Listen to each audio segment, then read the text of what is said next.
সাত সন্তানদের সঙ্গে ভালো ব্যবহার করে না, আজ কোথায় চলে গিয়েছে আপনি আমি? ফিরে চলে আসুন, দামানে মুস্তাফাকে মজবুতির সঙ্গে চেপে ধরে নিন। সুবহানাল্লাহ, নবীর সুন্নাতে পাককে মজবুতির সঙ্গে চেপে ধরে নিন। দুনিয়ার কোথাও যাবার আপনাকে দরকার পড়বে না, আপনি শুধু দামানে মুস্তাফাকে চেপে ধরে নিন। আপনি ওই নবীর গোলাম যে নবী পাক সাহিবে লাউলাকে শান ও শওকতকে আল্লাহ পাক বুলন্দ বালা করে দিয়েছেন। সুবহানাল্লাহ, বিহামদিহি। নবী আল্লাহর হুকুমে সূর্য তো ডুবে, কিন্তু নবী যখন ইশারা করেন তো সুবহানাল্লাহ সঙ্গে সঙ্গে উঠে দাঁড়িয়ে যায়। সুবহানাল্লাহ, সঙ্গে সঙ্গে সূর্য উঠে দাঁড়িয়ে যায়। ये সূর্য তুমি আজকে দাঁড়িয়েছো কেন? বলে সুবহানাল্লাহ, আল্লাহ গানি রোজানা আল্লাহর হুকুমে উঠি ও বসি, কিন্তু আজ নিগাহে মুস্তাফা হয়ে গিয়েছে। সুবহানাল্লাহ, আজ নিগাহে মুস্তাফা হয়ে গিয়েছে। ওরে সূর্য নিগাহে মুস্তাফা হলে কি হবে?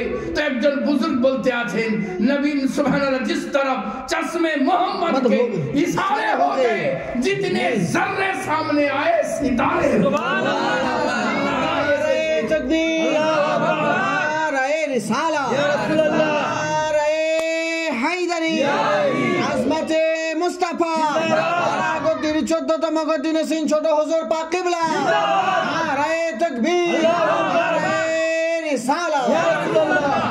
আল্লাহর নবীর ভালোবাসা কেমন?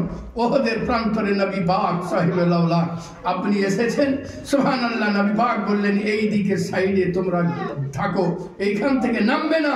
যদিও দেখো কে তোমরা জিতে যাচ্ছ তবুও নামবে না। আল্লাহর নবী সাহিবে লাউলাকে পেয়ারা সাহাবীরা দেখলেন তাদের জয় জয়কার হতে আছে, সঙ্গে সঙ্গে ওই সাইডটা ছেড়ে দিয়ে তারা যেমনই নিচে নেমে আসলেন, অন্য দিক থেকে এসে নবী পাকের উপরে হামলা করলো।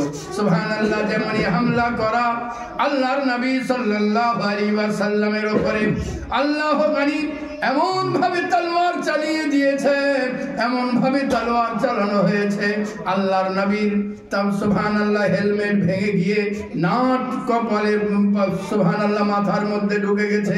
আপনি সুবহানাল্লাহ যেমনই নিচে জমিনের মধ্যে খালের মধ্যে পড়তে যাবেন, এমন টাইমে আল্লাহ বলেন এ তায়রে সিদরা, এ সিদরাকে আমিন, এ জিবরিল আমিন, তাড়াতাড়ি আমার প্যারা মুহাম্মদুর রাসূলুল্লাহকে তোমার পরের মধ্যে ছুপিয়ে দাও।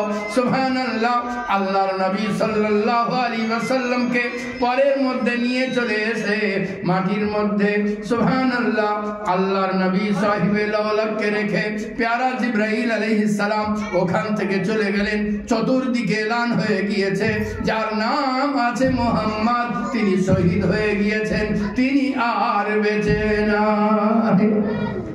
এই কথা প্রচার হওয়ার সঙ্গে সঙ্গে ওমরে ফারুক রাদিয়াল্লাহু তাআলা আনহু বীর বিক্রমে যুদ্ধ করতেছিলেন। আপনার হাত থেকে তলোয়ার খসে পড়ে যেতে চলেছে। মাওলা কার জন্য যুদ্ধ করি?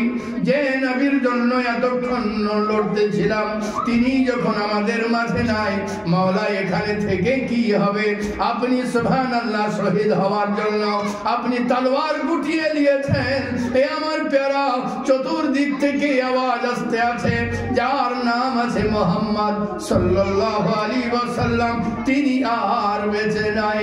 এ আমার প্যারা, সঙ্গে সঙ্গে একজন আওয়াজ দিতে আছে, এ উমর, সবচেয়ে খুশির সংবাদ শোনো, আমার প্যারা মুহাম্মদুর রাসূলুল্লাহ সাল্লাল্লাহু আলাইহি ওয়াসাল্লাম সহিহ সালামতির সঙ্গে আছেন, সুন্দর আছেন, সুবহানাল্লাহ সুস্থ আছেন। সুবহানাল্লাহ, এদিক থেকে কথাটা রটতে রটতে বহুদূর চলে গিয়েছে, মদিনা পৌঁছে গিয়েছে। একজন বুড়ি ছুটতে পারে না, দৌড়ে দৌড়ে চলে আসতে আছে। আল্লাহর রাসূলের সাহাবিয়া, আল্লাহর রাসূলের মুরিদ, আল্লাহর রাসূলের সুবহানাল্লাহ শিষ্য, আপনি ছুটতে ছুটতে চলে আসতে আছেন। আল্লাহর রাসূলের সাহাবিয়া, আপনি যখন ছুটে ছুটে চলে আসেন, আল্লাহর রাসূলের আরেকজন শিষ্য সাহাবীর সঙ্গে দেখা। সাহাবীকে জিজ্ঞাসা করলেন, এই আল্লাহর নবীর মুআজ্জাজ সাহাবী, আপনি বলুন আমার নবী কেমন আছেন? যেমনই বলা ওই সাহাবী বলতে লাগলেন, বুড়িমা তুমি সাহাবীর তুমি আমার নবীর কথা কি জিজ্ঞাসা করো? এ আমার প্যারা বুড়িমা, তুমি আমার নবীর কথা কি জিজ্ঞাসা করতে আছো? তুমি কি এই যুদ্ধে তোমার সন্তান শহীদ হয়ে গিয়েছে, তোমার স্বামী শহীদ হয়ে গিয়েছে, তোমার পরিবারের সবাই যারা এসেছিল শহীদ হয়ে গিয়েছে। সাহাবীরা বলতে আছেন, এ আল্লাহর রাসূলের মুআজ্জাজ সাহাবী কে বেঁচে আছে কে বেঁচে নাই আমি জানতে চাই না। আমার নবী যদি বেঁচে আছেন, আমার সারা দুনিয়া বেঁচে রয়েছে। এই বলতে বলতে আল্লাহর নবীর কাছে এসে পৌঁছে গেছেন। আল্লাহর নবী জিজ্ঞাসা করেন, বুড়িমা তুমি কোথায়? বলেন, ইয়া রাসূলুল্লাহ আমি আপনাকে দেখতে আসলাম। আল্লাহর নবী বলেন, বুড়িমা তুমি আমাকে তো দেখতে আসলে, তুমি আমার কাছে তো আসলে। বুড়িমা শুনে রেখে দাও, তোমার পরিবারের যারা এসেছিল তারা আর কেহ বেঁচে নাই, শহীদ হয়ে গিয়েছে। আল্লাহর রাসূলের প্যারা সাহাবীরা বলতে আছেন, ইয়া রাসূলুল্লাহ আজ যদি আমার সকলেই বেঁচে থাকতো আর আপনাকে এসে যদি দেখতে না পেতাম, আমার সারা বিশ্ব অন্ধকার হয়ে যেত। আমি গো আপনাকে দেখতে পেয়েছি, আমার সারা দুনিয়া বেঁচে আছে। এ হলো মোহাব্বত নবী পাক সাহিবে লাওলাকের প্রতি। একটু বেদনা বিচ্ছেদ হওয়ার সঙ্গে সঙ্গে নবী পাক সাহিবে লাওলাকের প্রেমে হৃদয় কাঁপতে লাগে। সুবহানাল্লাহ। আল্লাহর নবী সাহিবে লাওলাকের প্রেমে গাছের মাথা কেটে দেওয়া হয়েছে, তলা কেটে দেওয়া হয়েছে, শুকা গাছ, তবুও নবী থেকে সরাতে বিলাক বিলাক করে কাঁদতে আছে। হযরত আল্লাহ রাসূল সাল্লাল্লাহু আলাইহি ওয়াসাল্লামের একজন সাহাবীকে আল্লাহর নবী বললেন, যেমন করে হোক তোমাকে আমি আজাদ করে দেব, যেমন করে হোক তুমি তোমার মালিককে যে বলো আমি তোমাকে আজাদ করে দেব। ওনার মালিককে বলা হলো, তো উনি খুব ভালো, মানে প্রত্যেকটা কাম নিখুঁত ভাবে করতেন, এই জন্য মালিক ওনাকে ছাড়তেও চাই না। মালিক দেখলো যে ছাড়বো না, তবে হ্যাঁ কিছু চালাকি করা যাক। সে করলো কি, প্রত্যেকটা খেজুর থেকে আঠি বার করলো, আঠি বার করার পরে সব আঠিগুলাকে পুড়ালো, পুড়ানোর পরে একটা থলিতে ভরলো, ধরার পরে বলল ওনাকে যে তুমি যদি এই গাছ কয়টা আঠি কয়টা লাগিয়ে দাও আর গাছ হয় আর ফল খাবো, তোমাকে আজাদ করে দেবো। আল্লাহর নবীকে এসে বললো, ইয়া রাসূলুল্লাহ এই ব্যাপার। আল্লাহর নবী বললেন, আলী কোথায়? ও আমার প্যারা সাহাবীরা তোমরা কোথায়? আল্লাহর রাসূল সব সাহাবীকে নিলেন, নেওয়ার পরে আপনি চললেন, যাওয়ার পরে বাগানে গাছ লাগান আর সাহাবীদেরকে বলেন কেউ পিছন ফিরে দেখবে না, গাছের দিকে তাকাবে না, কেউ মাঠের দিকে তাকাবে না। নবী পাক সাহিবে লাওলা ওই পোড়া আগুনে পোড়া খেজুরের আঠিগুলো নেন আর জমিনে পোতেন আর আগে বাড়িয়ে যান। সাহাবীরাও সঙ্গে সঙ্গে চলে যান, সাহাবীরা খাল করে দেন, নবী পাক পুঁতে দেন আর সঙ্গে সঙ্গে মাটি চাপা দিয়ে আর আগে আগে বেরিয়ে যান। যখন সমস্ত আঠি পুঁতে দেওয়া হলো, আল্লাহর নবীর প্যারা সাহাবীরা পেছনে তাকিয়ে দেখছেন গাছগুলো বড় হয়ে গিয়েছে, গাছগুলো বড় হয়েছে এবং ছোট্ট ছোট্ট ফল ধরেছে। আর সুবহানাল্লাহ, সমস্ত ফল কালো কুচকুচে। জোরে পড়তে হবে সুবহানাল্লাহ। নবী ওই ফলের জন্য দোয়া করে দিয়েছিলেন, ওই ফলটার নাম হলো আজওয়া খেজুর। সুবহানাল্লাহ। জি সুবহানাল্লাহ। আল্লাহ নবীকে কম পরীক্ষা করেনি তারা। কেউ কেউ তো বীজ বার করে নিয়ে, আবু জাহাল বীজ বার করে নিয়ে তো ছাল দিয়েছে যে আপনি গাছে লাগিয়ে দেন, গাছ লাগিয়ে দিয়েছেন, আজও পর্যন্ত ওই গাছ আছে, গাছের ভিতরে একটাও বীজ নাই। সুবহানাল্লাহ, একটা খেজুরের বীজ নাই। আল্লাহর নবী সাহিবে লাওলা দ্বীন ইসলামকে কত কষ্ট করে দ্বীন ফাইলিয়ে দিয়েছেন। এই দ্বীন যদি আপনার আমার দ্বারা লুটে যায়, ফুটে যায়, নষ্ট হয়ে যায়, এই চাইতে বড় দুঃখ আর কিছু নাই। বস অনুরোধ যে দামানে মুস্তাফাকে ধরুন, 5 ওয়াক্ত নামাজ পড়ুন, যেটাই সুযোগ পাবেন সেটাই পড়ুন, নামাজ পড়ুন। বাস আপনার মনে হচ্ছে তো আমি তো পাচ্ছি না, তো এসাটা তো পাচ্ছেন, তো এসাটাই পড়ুন। এসা পড়তে পড়তেই আপনি 5 ওয়াক্তের নামাজি হয়ে যাবেন ইনশাআল্লাহ, অবশ্যই হয়ে যাবেন। কারণ আপনার কানেকশন থাকবে তবেই না ঘরে আপনি বাল্ব দিবেন তো জ্বলবে। আপনি কানেকশনই নিলেন না, যেদিন বাল্ব কিনবো সেদিন দেখা যাবে। হ্যাঁ, তো কমসে কম বাল্ব না জ্বললেও ঘরে ফ্যান তো ঘুরবে। জি সুবহানাল্লাহ। অবশ্যই আপনার ঈমান মজবুত হবে। আপনি এক ওয়াক্তের নামাজ এশাটাই পড়ুন না, হ্যাঁ, না হলে আপনি সারা জিন্দেগি বলবেন যে আমার সময় হয় না, সময় হয় না। তা আপনার সময় কখন হবে? কোন টাইমে আপনার নামাজের সময় হবে? আপনি ভাবেন আপনাকে সারা জিন্দেগি রোজগার করতে হবে, তো সারা জিন্দেগি আপনি আর টাইম পেলেন না।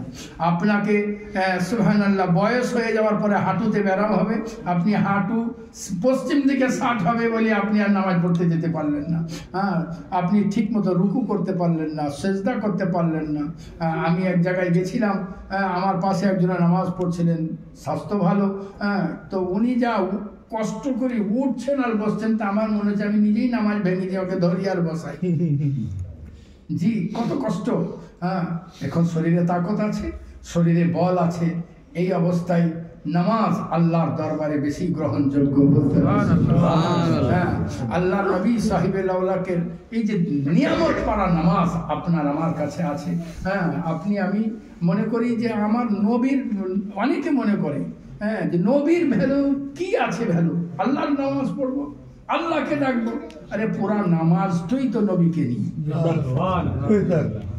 আপনি আল্লাহু আকবার বলে তাহারিমা বাঁধবেন, যে দোয়ায়ে সানা পড়বেন, এটা হাদিসে পাক। সুবহানাল্লাহ। আপনি রুকু করবেন, রুকু করার পরে যে তাসবিহ পড়বেন, এটা হাদিসে পাক।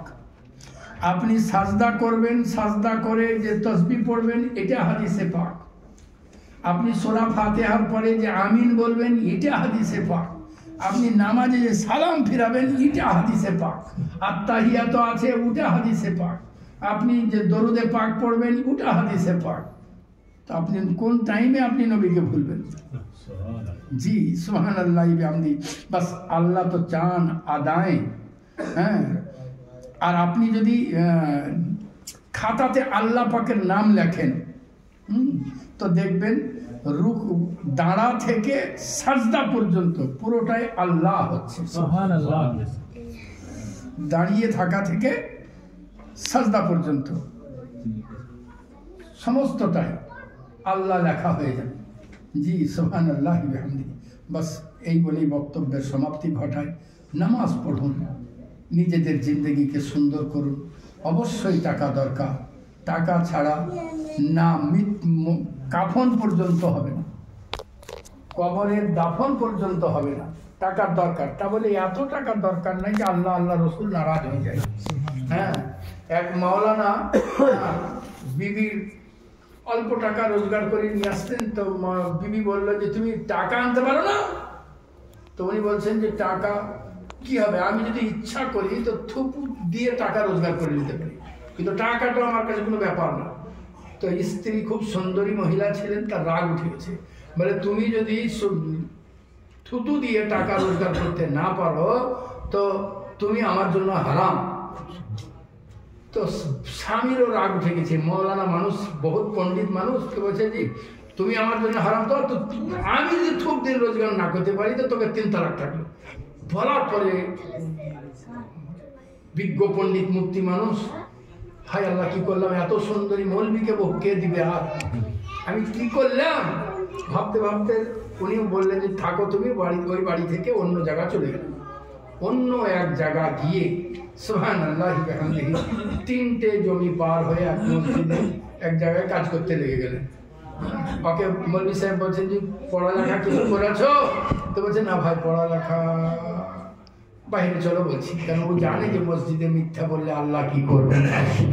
কারণ আল্লাহ বলছেন আলিমরা ছাড়া আল্লাহকে কে আর ভয় করে, একমাত্র আলিমরাই আল্লাহকে ভয় করে।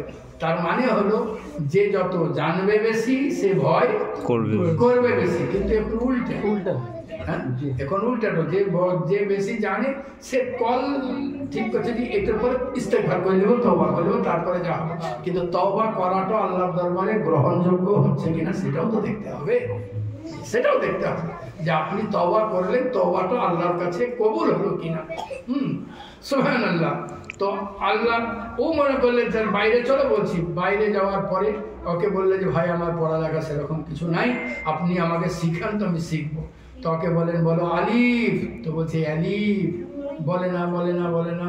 হঠাৎ করে 3 মাস পরে ও তো দাড়ি কেটে এবারে চিকুন করে গেছিল, হ্যাঁ 3 মাসে আর অনেক বড় বড় হয়ে গেছে। হ্যাঁ তখন ও বলছে যে ভাই হ্যাঁ একটুকু দাঁড়িয়ে যান, আমি ওয়াজ করবো। তখন বলে তুই তো আলিফ পড়তে পারলি না 3 মাসে, আর তুই ওয়াজ করবি? থামেন বলবি স্যার, থামেন। হ্যাঁ ও তো বিরাট বড় পণ্ডিত মানুষ, এত সুন্দর ওয়াজ করলো, হ্যাঁ হৃদয়ে গেঁথে গিয়েছে সকলে। হ্যাঁ তো সকলে আশ্চর্য, এত সুন্দর ওয়াজ করলে কি করি? মৌলভী সাহেব ডাকছে মসজিদের ইমাম সাহেব যে ভাই এত সুন্দর ওয়াজ করলে কি করি? বলে তো বাইরে যেতে হবে, মসজিদে বলা যাবে না। বাইরে যে বলছে যে আমাকে রাত্রে হযরত আলীকে স্বপ্ন দেখলাম। হযরত আলী বললেন হা কর। আমি হা করলাম, উনি খপ করে থুতু দিয়ে দিলেন মুখে। হ্যাঁ বললেন যে গিলে, আমি গিলে নিলাম। বললেন আজকের পর থেকে এই তল্লাটে সবচেয়ে বড় আলেম। আমি বললাম এই তল্লাটে যত আছে? বলে হ্যাঁ যত আছে। হ্যাঁ শুধু তাই নয়, আজকের পর থেকে তুই যার মুখে থুক দিবি সেও বড় আলেম হয়ে যাবে। মলবিটা বলবে একটু আমাকে বাবা, হ্যাঁ তুমি প্রতি মাসে বেতন পেছো, আমার কিছু আছে? হ্যাঁ হবে না, তুমি 300 টাকা দাও আর আবার থুতু দিবা তুলে। মলবি মানুষ কনসিডার কর। তো বলছে তাহলে তুমি 200 টাকা দাও। তা 200 টাকা দিয়ে খাট করে থুতু পারবে। কাল সকালে ইনশাআল্লাহ তোমার সব কাজ শুরু হয়ে যাবে। হ্যাঁ 2টা ছেলে জানলা দিন দেখছিল, বাহ মৌলভী সাহেব 200 টাকা দিন বড় আলেম হয়ে যাবে, আর আমরা গাঁয়ের ছেলে বসে থাকবো বেকার ঘুরে বেড়াচ্ছি। তো 200 টাকা জোগাড় করে নিয়ে আসি। 200 টাকা নিয়ে এসেছে, নিয়ে এসে বলছে যে ভাই আমার মুখে ছুট দিয়ে একটুকু। হ্যাঁ তো আর মুখে ফেঁটে হতো, আর মুখে ফেঁটে হতো। এমনি করতে করতে রোডতে রোডতে গোটা গ্রাম সুবহানাল্লাহ লোকে ভিড় জমে গেল। পাশের গ্রামের লোকরা ছুটতে ছুটতে চলে এলো যে এইরকম ব্যাপার যদি হয় তাহলে বিরাট ব্যাপার। এর ভিড় লেগে গেছে। দেখছে বিকাল প্রায় 2টো বেজে গেল, আর টাইম নাই, সন্ধ্যা হতে চললো। তখন বললে যে আর হবে না, টাইম পার হয়ে গেছে, হয় কালকে, আর না হলে 500 টাকা ফি লাগবে। বলছে তোকে 500 দিয়ে যা। তখন আর থুতু পাই না, পাতুল্লি করে আর দিয়ে দেয়, তুল্লি করে আর দিয়ে দেয়, তুল্লি করে আর দিয়ে দেয়। সন্ধ্যা পালায়। হ্যাঁ ও বলে মসজিদ থেকে তাহলে তুমি পালাবা না? তো বলে না। ও বস্তা খানিক টাকা করেছে, করার পরে টাকা তো গেট মেরি ভালো করে বসে আছে, মসজিদেই বসে থাকে, ইবাদত করে। ঠিক রাত্রি 2টা-3টার সময় জানলা ভেঙে ও হাওয়া। তো জানছে সকালবেলায় আর কিছু হবে না, আমার পিঠের চামড়াও থাকবে, সোজা হাওয়া হয়ে গেছে। বিবিকে এসে বস্তা ঢেলে দিয়ে বলছে এই লাও টাকা। বিবি বলছেন এত টাকা? বলে হ্যাঁ আল্লাহর কসম তুমি আমার লেগে হালাল খুব দিনই রোজগার করেছো। বলে কি করে? বলে যখন বাড়ি থেকে বেরোলাম তখন দাড়িটাকে ছেটে দিয়েছিলাম, দিয়ে অমুক গ্রামে গেছিলাম, পুরা কথা বললো। বিবি চিৎকার দিয়ে বললো এ কি করলে স্বামী? তুমি সামান্য টাকার জন্য আল্লাহ আল্লাহ রসুলকে নারাজ করলে। যাও এই টাকা ফেরত দিয়ে চলে আসো, এই টাকার আমার আর কোনো দরকার না। সুবহানাল্লাহ। যে টাকাতে আল্লাহ আল্লাহ রসুল নারাজ, ওই টাকা আমি আমার পেটে ভক্ষণ করবো। যাও নিয়ে চলে যাও। এ আমার প্যারা সুবহানাল্লাহি ওয়া বিহামদিহি আল্লাহু আকবার। বাস আল্লাহ আল্লাহ রসুল যাতে নারাজ, এহেন টাকা রোজগার ছেড়ে দিন। আল্লাহ রুজির মালিক, সমস্ত কিছুর মালিক আল্লাহ। অবশ্যই মেহনত করুন, 3 গুণ বেশি রোজগার করবেন। আমরা মেহনত করি না। আমাদের ইন্ডিয়াতে বিশেষ করে ইন্ডিয়ার লোকরা সময়ের দাম দেয় না। সময়ের দাম জার্মানে আছে, কানাডায় আছে, ওরা বাজারে দরদাম করে না। হ্যাঁ আমরা প্রথমে আলুওয়ালার কাছে যাবো, ক টাকা? বলছে 3.5 টাকা। আরেকজনের কাছে যাবো, ক টাকা? বলছে 3.5 টাকা। আরেকজনের কাছে যাবো, এমনি করতে করতে শুধু আলু কিনতেই 2 ঘন্টা কাটাবো। হ্যাঁ আর ওরা বলতে চাইছে যে না, এই যে সময়টা কাটাবো এই সময়ে আমি আরো $200 ইনকাম করে দেবো। আপনি যে কর্মেই থাকেন, যে কাজই করুন, সেটাকে মহব্বতের সঙ্গে, প্রেমের সঙ্গে কাজ করুন। আপনার ওই কাজেই আল্লাহ আপনাকে বরকত আতা করবেন। এই বলেই বক্তব্যের সমাপ্তি। অনেক কথা বললাম হাদিসের বাইরেও, আপনাদেরকে বোঝাবার জন্য। আল্লাহর কাছে ক্ষমা মার্জনীয়, আল্লাহর কাছে ক্ষমা চাই। আস্তাগফিরুল্লাহ রব্বি মিন কুল্লি যামবিন ওয়া আতুবু ইলাইহি লা হাওলা ওয়া লা কুওয়াতা ইল্লা বিল্লাহিল আলিয়্যিল আযীম। রব্বুল আলামিন আপনাকে আমাকে যেন সত্যিকারের মুসলমান বানিয়ে দেন, যে মুসলমানকে প্রতিষ্ঠিত করার জন্য ইমামে হুসাইন কারবালায় শহীদ হয়ে গিয়েছেন, ওই মুসলমান যেন আল্লাহ পাক আপনাকে আমাকে বানিয়ে দেন। जवाब सवाल कुर्सी झुके ताज़िम मोहम्मद रसूलुल्लाह के लिए तो पढ़ दो सलाम मोमिनो अपने प्यारे नबी के लिए। या नबी सलाम अलैका या रसूल सलाम अलैका या हबीब सलाम अलैका सलावतुल्लाह सलामुन अलैका या रसूलल्लाह सल्लल्लाहु अलैहि वसल्लम। किसे हाल अपना सुनाए हम, किस ज़ख्म दिल भी दिखाए हम, जिसे बोल न सका ना सनम, उस बेज़ुबान का सलाम या नबी सलाम अलैका या रसूल सलाम अलैका या हबीब सलाम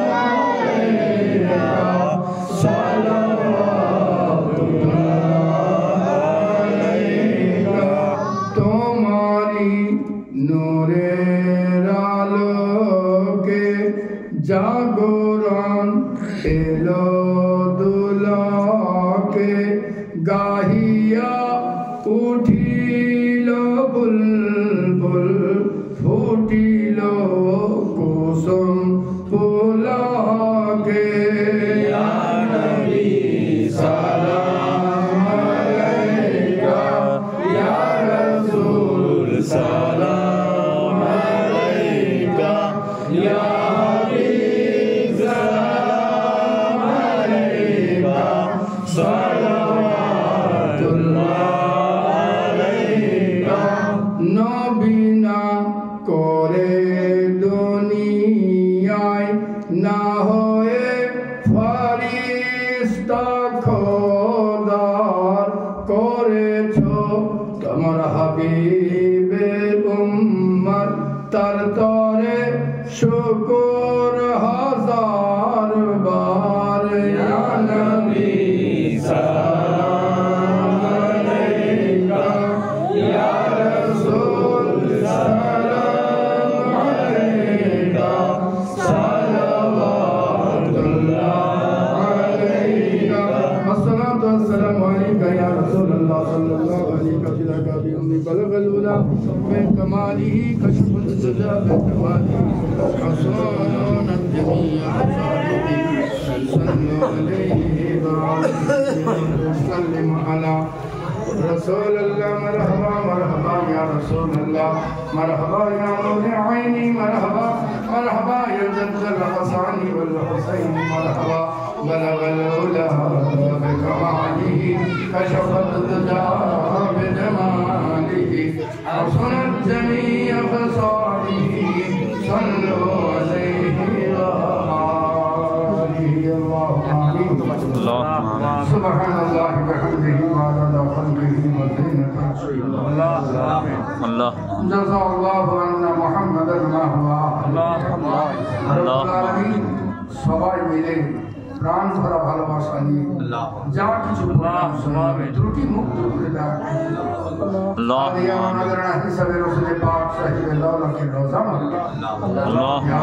নবী থেকে বাপ আদম আলাইহিস সালাম बाप आदम अलैहिस्सलाम থেকে সরকার গোলাম আলী দস্তগীর সরকার গোলাম আলী দস্তগীর থেকে সৈয়দ শাহ মুআইনুল হক দস্তগীর সৈয়দ শাহ মুআইনুল হক দস্তগীর থেকে এখন পর্যন্ত সারা বিশ্বে জিন মানব জাতির মধ্যে তোমার বান্দা বান্দি যারা পদে গিয়েছেন যাদের যারা পরিমাণ ঈমান আছে প্রত্যেক বান্দা বান্দিদের কবরে পাক না দয়াময় তুমি গফুর তুমি করিম তুমি রহিম তুমি এক এক মাওলা তুমি সর্বশক্তিমান মাওলা সারা জাহানের মুসলমানের প্রতি করুণা বর্ষণ করো মাওলা যারা বেআওলাদ তাদের দামান আওলাদে হারা ভরা করে ইয়া আল্লাহ যারা অসুস্থ শিফা আতা যারা পরিশান পেরেশানিয়াত থেকে রাহাত আতা যারা ঋণগ্রস্ত ঋণ পরিশোধ করার ক্ষমতা আতা করো ইয়া আল্লাহ এখানে এমন লোক রয়েছে যাদের সন্তান অসুস্থ মাওলা তাদের সন্তানের বিমারিয়া থেকে শিফা আতা লম্বা হায়াত আতা করিও নেক আমল করার তৌফিক আতা রব্বুল আলামিন অনেক আছেন এখানে যাদের স্ত্রী অসুস্থ মাওলা অনেকে আমরা আছি যারা আমরা নিজেই অসুস্থ মাওলা বিমারিয়া থেকে শিফা লম্বা হায়াত আতা করো নেক আমল করার তৌফিক আতা নেক কামের রগবত আতা ইয়া আল্লাহ নেক কাম করার তৌফিক আতা মাওলা সত্যিকারের মুসলমান মাওলা মুমিন কামিল ঈমানদার বানিয়ে দাও ইয়া আল্লাহ তোমার নবী পাক সাহিবে লাউলা के सच्चा पक्का वफादार গোলামদের খাতায় আল্লাহুম্মা দয়াময় খাস করে বাসির শেখের কবরে তো তাকে দাও আল্লাহুম্মা আমিন আল্লাহ তার জাহির বাতিনি ইচ্ছাকৃত অনিচ্ছাকৃত রাতের অন্ধকারে দিনের আলো শয়তানের প্রবঞ্চনায় পড়ে নফসানি হয়েছে যত ভুল ভ্রান্তি হয়েছে মাওলা দয়া করে maaf আল্লাহুম্মা আমিন তার কবরকে হাদ্দে নজর পর্যন্ত কুশাদা করে আল্লাহুম্মা আমিন রহমতের চাদর তার কবরে নিছাওয়ার করে আল্লাহুম্মা আমিন আল্লাহ জান্নাতের দরওয়াজা দয়া করে তার কবর মুক্তি উন্মুক্ত করে আল্লাহুম্মা আমিন আল্লাহ তার পিতা এবং মাতার উপরে করুণা বর্ষণ করে আল্লাহুম্মা আল্লাহ তার দুই ভাইয়ের উপরে করুণা বর্ষণ করে ইয়া আল্লাহ তুমি রহমান তুমি করিম তুমি রহিম এই বাড়ির গিন্নি যিনি অসুস্থ মাওলা বিমারিয়া থেকে শিফা ইয়া আল্লাহ তার সঙ্গে সঙ্গে আমাদের সকলের উপরে করুণা বর্ষণ আল্লাহুম্মা আমিন বড় কষ্ট করে মাদ্রাসা করেছি মাওলা তুমি করিয়েছো দশরা ফাল্গুন মাদ্রাসা যে জলসা হবে এর পূর্ণ দায়িত্ব দয়া করে তুমি আল্লাহুম্মা আমিন লা ইলাহা ইল্লাল্লাহ মুহাম্মাদুর রাসূলুল্লাহ সাল্লাল্লাহু আলাইহি ওয়াসাল্লাম